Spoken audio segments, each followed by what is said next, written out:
Жил-был богатый купец, у которого было 3 дочери. Младшую из дочерей звали Красавица.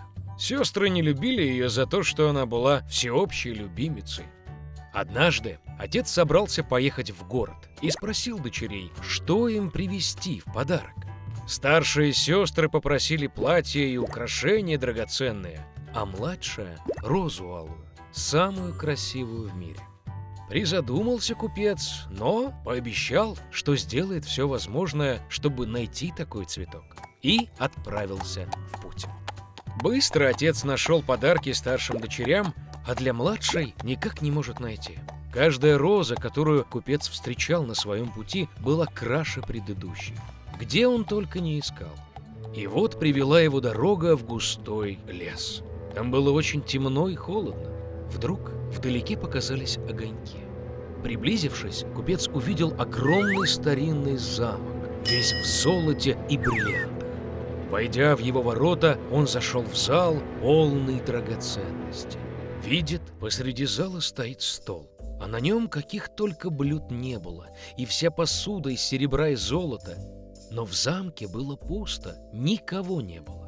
Купец подумал, что хозяин, наверное, придет с минуты на минуту. Он прождал час, 2, 3, никто не появлялся. Не выдержал купец и сел за стол. Наевшись от пуза, старик отправился в путь. Проезжая по аллее, купец увидел розовый куст небывалой красоты и вспомнил о просьбе младшей дочери. Он подъехал и сорвал самую красивую розу. В ту же минуту блеснула молния, ударил гром, раздался рев и вырос как будто из-под земли перед купцом. И не зверь, и не человек, а какое-то чудище, страшное и мохнатое. Оно было слишком злое, что купец сорвал его любимый цветок, вместо того, чтобы отблагодарить хозяина за гостеприимство. Старик очень испугался и сказал, что сделает все, что угодно, лишь бы тот не убивал его.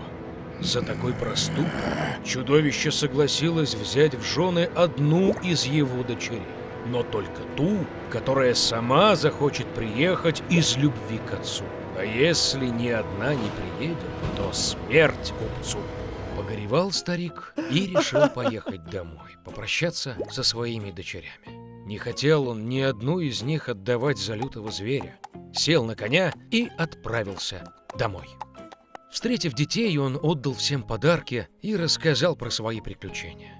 Старшие сестры накинулись на младшую, мол, это она во всем виновата. Заказала паршивый цветок, за который отец теперь должен расплачиваться жизнью. На что красавица ответила, что с радостью поедет к зверю вместо отца. И вот на следующий день красавица отправилась в путь. Лошадь быстро сама нашла обратный путь к замку. Войдя в зал, она обнаружила стол с изысканными винами и кушаньями. Красавица подумала, что чудовище хочет съесть ее, поэтому и откармливает. Как только она пообедала, раздался рев. И появилось, как будто из-под земли, чудище страшное и мохнатое. И сказала чудище красавице, что раз она сама сюда пришла по своей воле, значит, доброе у нее сердце. И поэтому монстр будет так же добр к ней. И на этих словах чудовище исчезло. Проснувшись утром, красавица решила прогуляться. Войдя в одну из комнат, она увидела надпись на столе: «Все, что красавица пожелает, я исполню». Девочка подумала, что все-таки монстр добрый, и, наверное, он не собирается ее есть. Так они жили долгое время. Чудовище очень хорошо относилось к красавице и выполняло все ее желания. Однажды девочке приснилось, что ее отец болен. Ей очень захотелось навестить его. Красавица слезно попросила чудовище отпустить ее и пообещала, что обязательно вернется обратно. Монстр ответил, что она свободна и может вернуться, когда захочет. На следующий день красавица надела свою самую дорогую одежду и пошла к отцу. Он был очень рад, увидев свою дочь целой и невредимой. Прибежали ее сестры и увидели, что она стала еще красивее, да еще и разодета, как королева. Спустя неделю красавице приснился сон, что чудовище лежит в парке на траве и умирает. Она в ужасе проснулась и решила срочно вернуться и вылечить его. Когда девочка подошла к замку, она увидела на траве бездыханное тело чудовища. Ее сердце разрывалось от жалости. Красавица кинулась к нему со слезами и поцеловала его.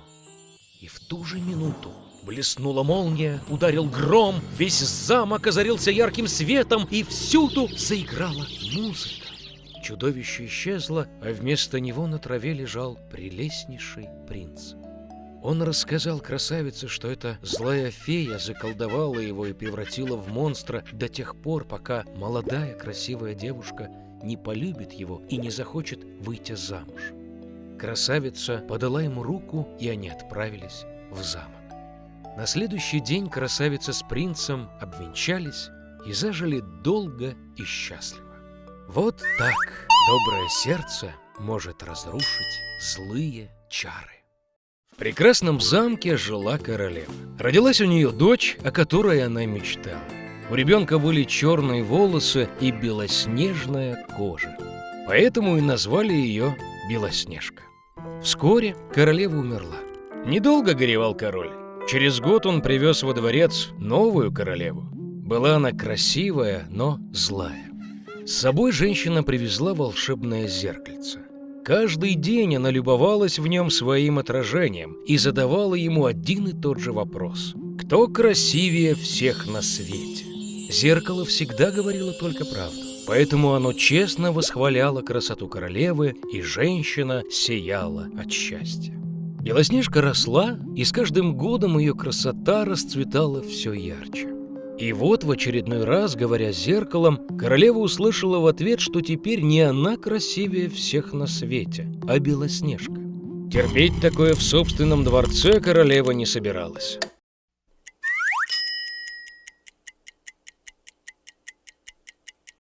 Она приказала верному слуге завести принцессу в непроходимую чащу и убить.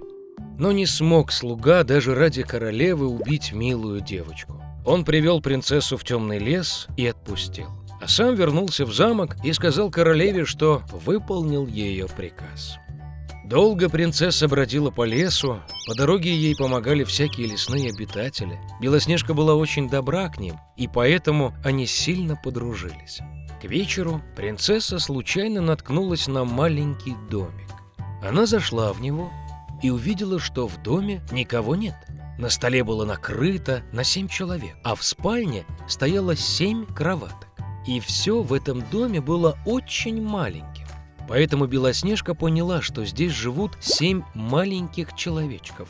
После долгой и трудной дороги она прилегла на одну из кроваток и крепко заснула. Поздно вечером домой вернулись 7 гномов. Они сильно удивились появлению неожиданной гостьи. Спящая Белоснежка была так очаровательна, что гномы решили дать ей поспать и не стали ее будить. Наступило утро. Белоснежка проснулась, увидела 7 гномов и испугалась. Но они были ласковы с ней, и девочка рассказала о своей беде. Белоснежка им сразу понравилась, и гномы предложили ей остаться жить у них. Тем более, что она согласилась взять на себя заботы по дому, готовить еду, стирать и убирать. Каждое утро гномы уходили в горы добывать золото и драгоценные камни, а возвращались поздно вечером.